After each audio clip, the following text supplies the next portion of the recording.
Hi മക്കളെ, അടിപൊളി ഒരു ക്വസ്റ്റ്യൻ ആണ് നിങ്ങൾ മുകളിൽ കണ്ടുകൊണ്ടിരിക്കുന്നത്. മൂവിങ് ചാർട്സ് ആൻഡ് മാഗ്നറ്റിക്സ് ആണ് നമ്മുടെ ചാപ്റ്റർ.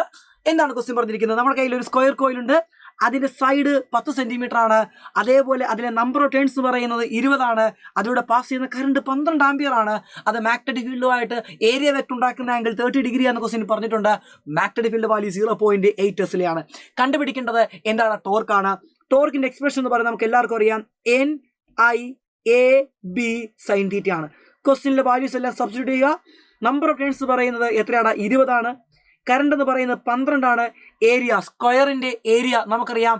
ലെങ്തിന്റെ സൈഡിന്റെ സ്ക്വയർ ആണ് അല്ലെ. സൈഡ് 10 സെന്റിമീറ്റർ ആണെങ്കിൽ 10 × 10 സെന്റിമീറ്റർ മീറ്റർ ആക്കാൻ 10⁻² കൊണ്ട് മൾട്ടിപ്പിൾ ചെയ്യുക. അപ്പോൾ രണ്ട് സൈഡിലുണ്ട് 10⁻4 കൊണ്ട് മൾട്ടിപ്പിൾ ചെയ്യുക. അപ്പോൾ 10 × മീറ്റർ സ്ക്വയറിനെ സെന്റിമീറ്റർ സ്ക്വയറിനെ മീറ്റർ സ്ക്വയർ ആക്കാൻ 10⁻4 കൊണ്ട് മൾട്ടിപ്പിൾ ചെയ്യുക. അതേപോലെ തന്നെ മാഗ്നറ്റിക് ഫീൽഡ് 0.8 നമുക്ക് തന്നിട്ടുണ്ട്. ദെൻ sin 30 ഇട്ട് കൊടുക്കുക.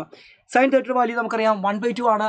അപ്പോൾ നമുക്ക് ആൻസർ കിട്ടുന്നത് 0.96 ന്യൂട്ടൺ മീറ്റർ എന്ന ആൻസർ കിട്ടും. അപ്പോൾ അടിപൊളി ക്വസ്റ്റ്യൻ ആണെങ്കിൽ ഉറപ്പായും കമന്റ് ചെയ്യാനും ലൈക്ക് ചെയ്യാനും ഷെയർ ചെയ്യാനും മറക്കല്ലേ. Yes, bye bye.